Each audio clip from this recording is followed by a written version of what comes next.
শুভ সকাল। আজ 8ই অগ্রহায়ণ 1432, ইংরাজির 25শে নভেম্বর 2025। ভারতীয় সিনেমার ভাষার প্রথম উন্মেষ ঘটিয়েছিলেন দেবকী কুমার বসু। 25শে নভেম্বর 1898 বর্ধমানের পৌষ গ্রামে তিনি জন্মগ্রহণ করেন। হাদা ভোঁদা, বাটুল দি গ্রেট, নন্টে ফন্টে, বাহাদুর বেড়াল, ডানপিটে খাদু আর কেমিক্যাল দাদু, কৌশিক রায় প্রভৃতি বিখ্যাত কার্টুন চরিত্রের স্রষ্টা নারায়ণ দেবনাথের আজ জন্মদিন। 25শে নভেম্বর 1925 হাওড়ার শিবপুর অঞ্চলে তিনি জন্মগ্রহণ করেন। বাংলা ভাষার একজন বলিষ্ঠ সাহিত্যিক শক্তি চট্টোপাধ্যায় কবিতা ছাড়াও উপন্যাস, ছড়া, কিশোর সাহিত্য, সমালোচনা, অনুবাদ ইত্যাদি বিষয়ে প্রায় 50-এর বেশি বই রচনা করেছেন। যেতে পারি কিন্তু কেন যাব এই কাব্যগ্রন্থের জন্য তিনি সাহিত্য একাডেমি পুরস্কার লাভ করেন। 25শে নভেম্বর 1933 পশ্চিমবঙ্গের দক্ষিণ 24 পরগনার জয়নগরে তাঁর জন্ম হয়।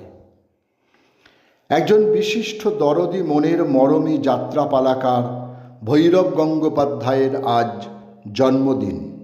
25শে নভেম্বর 1934 সালে পূর্ব বর্ধমান জেলার মন্তেশ্বর থানার মূল গ্রামে তিনি জন্মগ্রহণ করেন। তাঁর রচিত প্রথম যাত্রাপালা নাচমহল মঞ্চস্থ করে সত্যম্বর অপেরা। এলাহাবাদ হাইকোর্টের প্রধান বিচারপতি ও পশ্চিমবঙ্গের প্রাক্তন রাজ্যপাল শ্যামল কুমার সেনের আজ জন্মদিন। 25শে নভেম্বর 1940 কলকাতায় তিনি জন্মগ্রহণ করেন। 2018 সালে তিনি বঙ্গবিভূষণ সম্মানে সম্মানিত হন।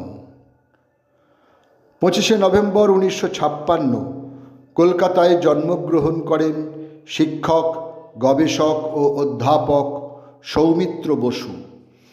পাশাপাশি তিনি একজন নাটককার, প্রাবন্ধিক, কবি ও অভিনেতা। অন্তর্মুখ নাট্য সংগঠনের তিনি সভাপতি, নির্দেশক ও প্রধান অভিনেতা। তাঁর নাট্যচর্চা শুরু বহুরূপীতে। তৃপ্তিমিত্র ও কুমার রায়ের নির্দেশনায় তিনি বেশ কিছু গুরুত্বপূর্ণ চরিত্রে অভিনয় করেছেন বহুরূপীতে।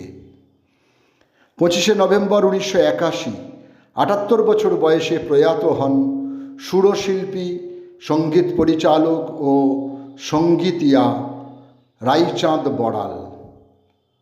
1979-তে তিনি ভারতীয় চলচ্চিত্রের সর্বোচ্চ সম্মান দাদা সাহেব ফালকে অর্জন করেছেন। 70 দশকের তরুণ বহেমিয়াম কবি ত্রিদীপ দস্তিদারের আজ মৃত্যুদিন। সময়টা 2004। 30 বছরের কাব্যচর্চার জীবনে তাঁর প্রকাশিত কাব্যগ্রন্থ মাত্র 5টি।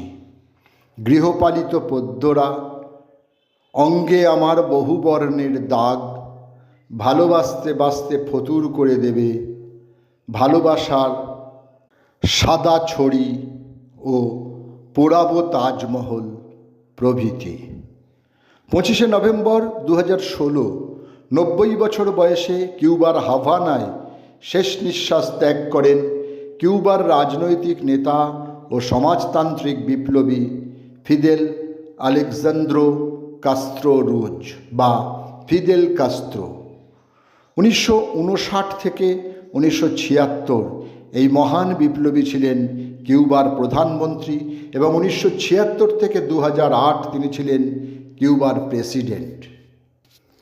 2020 সালের 25শে নভেম্বর আর্জেন্টিনার বুয়েনোস আয়ার্স প্রদেশের তিগ্রেতে নিজ বাসভবনে হৃদরোগে আক্রান্ত হয়ে মৃত্যু হয় দিয়াগো মারাদোনার। ভক্তদের কাছে তিনি ছিলেন এল পিবে দে আরো অর্থাৎ সোনালি বালক। এই নামেই তিনি পরিচিত ছিলেন দেশের সকল মানুষের কাছে। সকলকেই আমার আনত প্রণাম।